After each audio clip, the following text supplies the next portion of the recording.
আসসালামু আলাইকুম। সবাইকে ঈদ উল আজহার শুভেচ্ছা। আমরা জাস্ট 3 দিন পরে ঈদ উল আজহা উদযাপন করব। সবাইকে আমাদের প্রেস উইংয়ের তরফ থেকে আপনাদের সবাইকে শুভেচ্ছা জানাচ্ছি।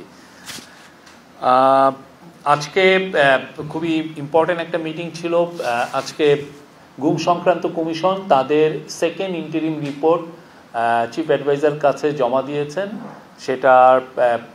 এটার উপর আমরা অলরেডি একটা প্রেস রিলিজ দিয়েছি, বাট এটার উপরে অনেক ডিটেল আলাপ হয়েছে। সেই সংক্রান্ত কি প্রফেসর ইউনুস পুরো ওদের যে সেকেন্ড ইন্টারিম রিপোর্টের যেটা ফাইন্ডিং সেটার উপরে তারা আলোকপাত করেন। গুম সংক্রান্ত কমিশনের 4 জন মেম্বার ছিলেন, জাস্টিস মইনুল ইসলাম, নূর খান লিটন, সাজ্জাদ হোসেন এবং নাবিলা ইদ্রিস। তারা তাদের যেটা ফাইন্ডিংস সেটা ব্রিফলি তাকে বলেন এবং এইটা শোনার পর প্রফেসর ইউনুস কিছু কথা বলেছেন। প্রথমে বলেছেন যে আশু করণীয়, এই যে যারা গুমের শিকার হলেন তাদেরকে তাদের সংক্রান্ত বিষয় বা এই গুম সংক্রান্ত বিষয়ে আশু করণীয় কি সেটা তাদের কাছ থেকে জানতে চেয়েছেন, যে এটা যেন খুব দ্রুত দেওয়া হয় এবং সেই অনুযায়ী বাংলাদেশের লিগাল মানে ল অ্যান্ড জাস্টিস মিনিস্ট্রি এবং অন্যান্য মিনিস্ট্রিগুলো সেই অনুযায়ী হোম মিনিস্ট্রি এই সংক্রান্ত বিষয়ে তারা পদক্ষেপ নেবেন। তো আজকে মিটিংয়ে বলা হয় যে এর আগে আপনারা জানতেন যে 1770টার মতো কমপ্লেইন ছিল।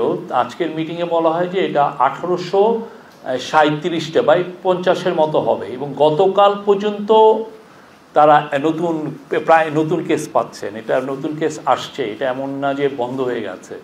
তার মধ্যে 1350টি কেস স্ক্রুটিনাইজ করা হয়েছে। স্ক্রুটিনাইজ মানে হচ্ছে যারা এই কমপ্লেনগুলো করেছেন তারা এসে কমিশনের কাছে তাদের পুরো ইন্টারভিউ দিয়েছেন এবং ইন্টারভিউগুলো মূলত 2 থেকে 3 ঘন্টা, কোনো দিন মাল্টিপল ডে, 1 দিন 2 দিন 3 দিন তাদের কথা শোনা হচ্ছে। এবং গুম সংক্রান্ত কমিশন কোনো সময় দেখা যাচ্ছে তারা সপ্তাহে 7 দিনই কাজ করছেন। স্পট ভিজিটও তাদের করতে হচ্ছে। তাদের আজকে আমরা অনেকগুলো চ্যাপ্টারের মধ্যে কিছু আছে লিগাল কিছু ইস্যুর কারণে আমরা প্রত্যেকটা এবং ভিকটিমের সিকিউরিটির কারণে এবং লিগাল রিজনে আমরা অনেকগুলো চ্যাপ্টার রিলিজ করতে পারবো না, বাট আমরা 7টা চ্যাপ্টার আপনাদের কাছে আমরা কালকের থেকে রিলিজ করব। প্রতিদিন 2টো করে রিলিজ হবে। আপনারা সকালবেলায় 2টো করে চ্যাপ্টার আমরা আমাদের সিএ প্রেস উইংয়ের হোয়াটসঅ্যাপ পেজের মাধ্যমে আমরা দিব। আপনারা আপনাদের মতো করে রিপোর্ট করতে পারবেন। এটা শুনে আজকের মূলত ছিল হলো টর্চার কিভাবে হয় এই ইন্টারিম রিপোর্টে এবং কারা পারপিট্রেটর ছিল। তো সিঙ্গেল বিগেস্ট যেটা ফাইন্ডিং ছিল যে র্যাবের যে ইন্টেলিজেন্স উইং এটা ছিল মেন মানে যে গুম হয়েছে যারা তার মেন কালপ্রিট বা দ্য কিলার ফোর্স ওনারা বলছেন এটা হচ্ছে র্যাবের ইন্টেলিজেন্স উইং। তারা এই কাজটা সবচেয়ে বেশি ইনভলভ ছিল। এই পুরো যে গুম সংক্রান্ত কমিশন যেটা তাদের ফাইন্ডিংসে বলেছে, তারা অনেকগুলো বলেছে যে কিভাবে যারা ভিকটিমদেরকে নেওয়া হতো তাদেরকে কিভাবে মারা হতো। অনেকগুলো 4-5টা কথা বলেছেন যে নৌকায় নিয়ে যাওয়া হচ্ছে, নৌকায় নিয়ে যে তাকে মেরে তার আবার পেট কেটে সেখানে সিমেন্ট ভরে তাকে ফেলে দেওয়া হচ্ছে, কাউকে নদীতে ফেলে দেওয়া হচ্ছে, গুলি করে মারা হচ্ছে, ইনজেকশন দিয়ে মারা হচ্ছে, ট্রেনে বস্তার মধ্যে ভরে ট্রেন লাইনে ফেলে দেওয়া হচ্ছে, ট্রেন লাইন কেটে ট্রেন চলে যাওয়ার সময় তার পুরো লাশটা ছিন্ন বিচ্ছিন্ন হয়ে যাচ্ছে। অনেক সময় গাড়ির সামনে, চলন্ত গাড়ির সামনে ফেলে দেওয়া হচ্ছে।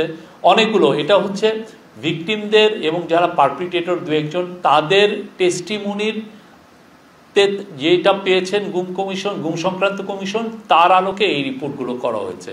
আর এই যে টর্চার কিভাবে করা হতো সেগুলো আপনারা এই চ্যাপ্টারগুলো আপনারা দেখবেন, আমরা আপনাদের সাথে শেয়ার করব। প্রফেসর ইউনুস এগুলো শুনে বলেছেন যে মানে এদের এই বিষয়ে একটা আসলে হরর মিউজিয়াম হওয়া উচিত। বাংলাদেশে যে এটা ভয়াবহ যেই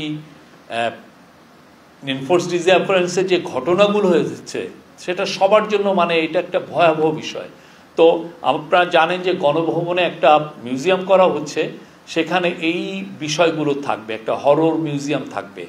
এই গণভবনে যে জুলাই গণ অভ্যুত্থানের যে মিউজিয়াম করা হচ্ছে সেখানে একটা অংশ থাকবে এই হরর কিভাবে এই যে ভিকটিমদের উপর কিভাবে অত্যাচার হতো। আর একটা বড় ফাইন্ডিংস হচ্ছে কেন যারা যারা করছেন কেন তারা এই এনফোর্স ডিসঅ্যাপিয়ারেন্সে যুক্ত হলেন।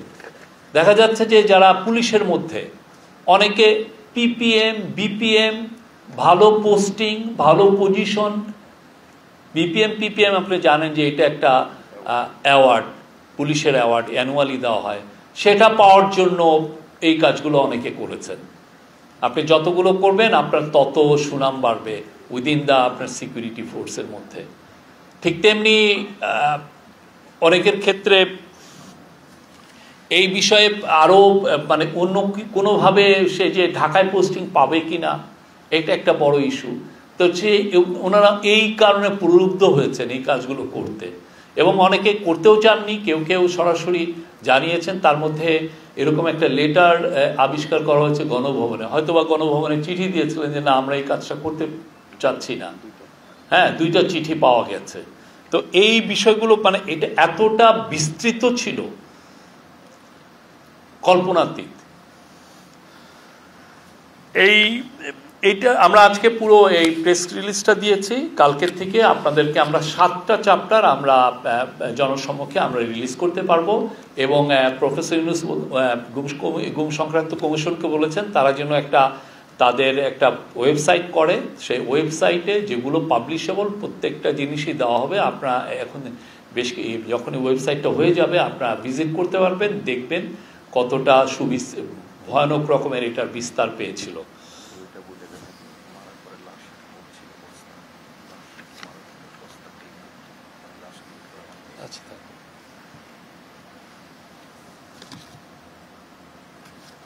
আর একটা স্যাড বিষয় হচ্ছে যে লোকগুলো করছে আমার আশেপাশেরই লোক, আমাদের আশেপাশে। হয়তোবা আপনি আমাদের মধ্যে হয়তোবা কেউ ওনাদেরকে আবার আমরা হ্যাপি বার্থডেও জানাচ্ছি, এমন সব লোক এই কাজগুলো করেছে।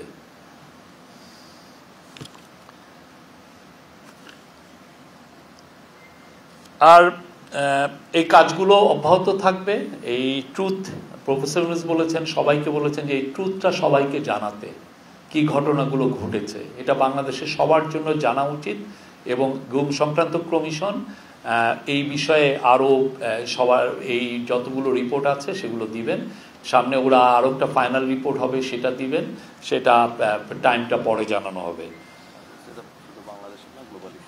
আর স্যার বলেছেন এটা বাংলাদেশের বিষয় না, এটা গ্লোবাল ইস্যু, বিকজ গ্লোবাল অনেকেই এটা হিউম্যান রাইটস গ্রুপগুলো জানতে চায়, পৃথিবীর মানুষ জানতে চায় যে শেখ হাসিনার আমলে আসলে কি হয়েছিল, এটা তো সবাই জানতে চায়। অনেকে তো এই গল্পগুলো অনেকটাই জানেন, কিন্তু আরও বিস্তৃতভাবে জানার জন্য এটা একটা পৃথিবীর সবাইকে জানানো উচিত।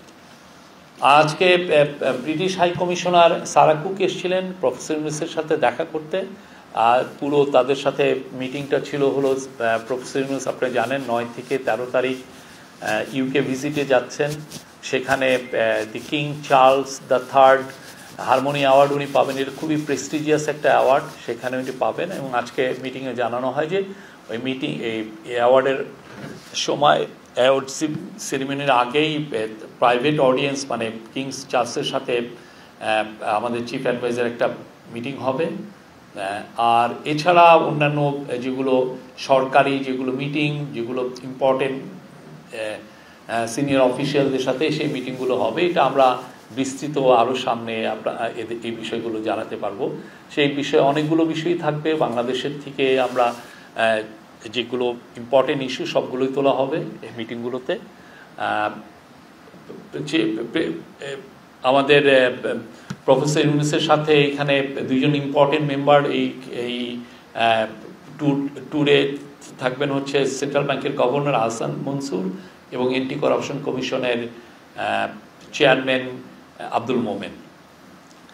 এই ছিল আজকের। আর আমাদের ডেপুটি প্রেস সেক্রেটারি আর একটা বিষয় নিয়ে কথা বলবেন।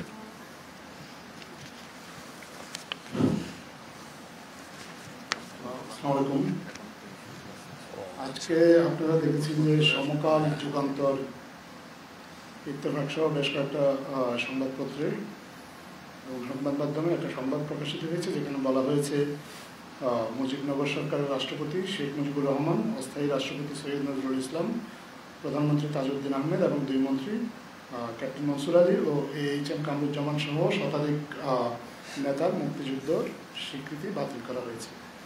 এই খবরটি সম্পূর্ণ মিথ্যা, ভুয়া, ভিত্তিহীন এবং বিভ্রান্তিকর।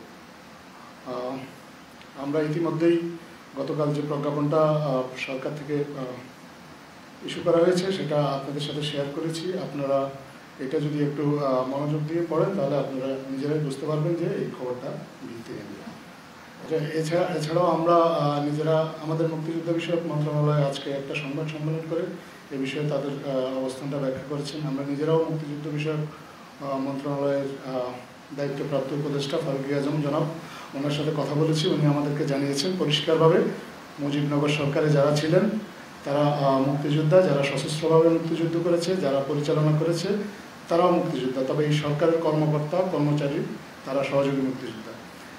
তিনি জানান জাতীয় মুক্তিযোদ্ধা কাউন্সিল অধ্যাদেশ অনুযায়ী স্বাধীন বাংলা বেতার কেন্দ্র সহ কূটনীতিকরা সহযোগী মুক্তিযোদ্ধা। সহযোগী মানে এই নয় যে তাদের সম্মান ক্ষুণ্ণ করা হয়েছে।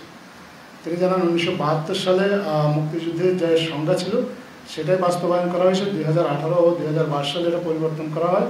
মুক্তিযোদ্ধা ও মুক্তিযুদ্ধের সহযোগী দুইয়ের সম্মান, মর্যাদা এবং সুযোগ সুবিধা একই থাকবে, এটা আমাদেরকে মুক্তিযুদ্ধ বিষয়ক উপদেষ্টা জনাব ফারুক আজম নিশ্চিত করেছেন। আমরা এ বিষয়ে যেসব সংবাদ মাধ্যম ভুল বিভ্রান্তিকর সংবাদ প্রকাশ করেছেন আমরা আশা করব তারা তাদের ভুলটা সংশোধন করবেন। ঠিক যেখানে তারা ভুল সংবাদটি ছাপিয়েছেন ঠিক একই জায়গায় তারা তাদের সংশোধনী প্রকাশ করে তারা তাদের পাঠকদের কাছে দুঃখ প্রকাশ করবেন এবং যারা আমাদের বাংলাদেশের মানুষ যাদেরকে তারা বিভ্রান্ত করেছেন এই ভুল সংবাদ দিয়ে তাদের কাছেও দুঃখ প্রকাশ করবেন।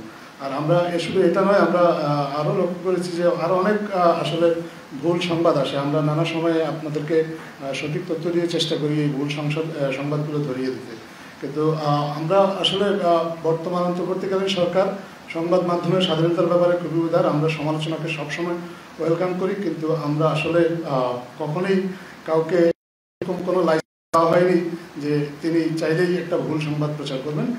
যারাই এখন থেকে এ ধরনের ভুল সংবাদ প্রকাশ করবেন বা বিভ্রান্তিকর প্রকাশ করবেন যেগুলো আমাদের মানুষকে বিভ্রান্ত করবে, সরকার তাদের বিরুদ্ধে প্রয়োজনীয় আইনানুগ ব্যবস্থা গ্রহণ করবে। ধন্যবাদ।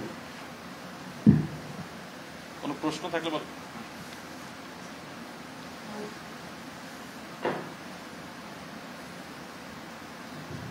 আমি মুজাহিদ শুভ, স্পেশাল করেসপন্ডেন্ট।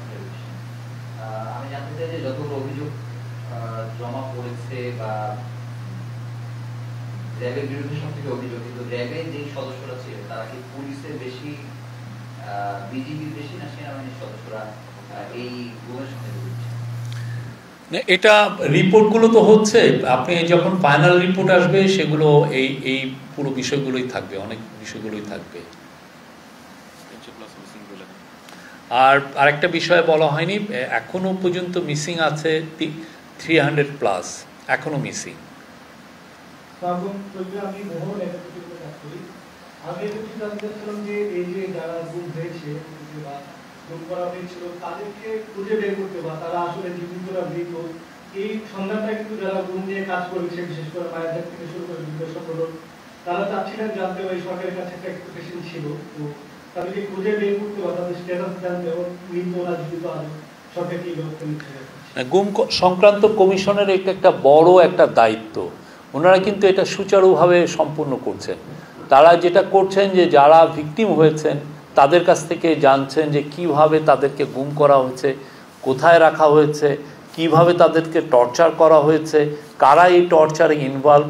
তো সেই সূত্র ধরে যারা যারা টর্চারে ইনভলভ ছিল তাদের অনেক, যারা পারপিটেটর ছিল তাদেরকেও অনেককে সামন করে তাদেরকে ইন্টারভিউ নেওয়া হচ্ছে, যাদেরকে বা এই পুরো ফোর্সগুলোর সাথে কথা বলে ইন্টারভিউ নেওয়া হচ্ছে। মূল উদ্দেশ্য হলো কি, যেই নিয়ে মিসিং হন না কেন কোথায় রাখা হয়েছে। অলরেডি দেখেছেন যে আয়নাঘরগুলো বের হয়ে আসছে, কিন্তু কথা হচ্ছে যে যারা মিসিং হয়েছেন 300 জন, তারা কোথায় আছেন, তারা কি জীবিত আছেন না মৃত হয়েছেন।